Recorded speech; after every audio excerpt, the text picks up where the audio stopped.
Non, pas du tout. Enfin, vous savez, maintenant, je suis accoutumé à ce qu'à chaque début de manifestation, on me dit « Ah, c'est décevant, il n'y a pas assez de monde ». On me le disait déjà en 2010. Mais une manifestation, c'est un tonus et c'est un rapport à la société. Ce que je sais, moi, c'est qu'il y a une très grande majorité de Français qui ne sont pas d'accord avec cette réforme. Et on peut se prendre par le bout qu'on veut.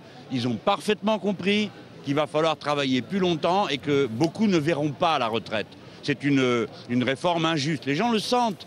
C'est une blessure profonde. Alors évidemment, après, c'est pas toujours facile de sacrifier une journée de travail, de perdre une journée de salaire. Mais il ne faut pas en tirer de mauvaises conclusions.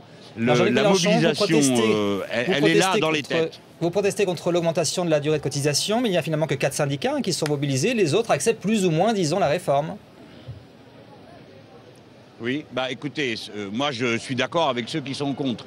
Mais enfin, tout de même, je vous demande de considérer qu'il s'agit de la CGT, de Force ouvrière, de FSU, de Sud et de la quasi-totalité des organisations de jeunesse du pays.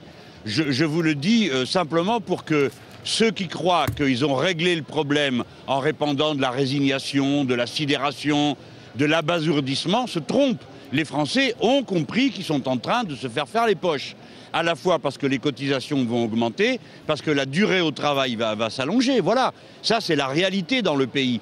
Après, il peut y avoir des syndicats qui ont une autre évaluation du rapport de force et qui se disent, bon, on ne va pas y arriver. Mais ça ne veut pas dire qu'ils sont d'accord avec le contenu de la réforme, voyez-vous. Et plus les jours passent, plus je crois que des gens se rendent compte qu'ils se sont fait flouer. Parce que M. Ayrault et M. Hollande sont surtout doués pour ça.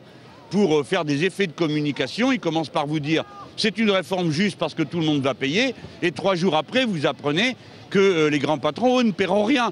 Et que les cotisations vont leur être remboursées sur les allocations, sur les cotisations familiales que tout le monde va devoir payer.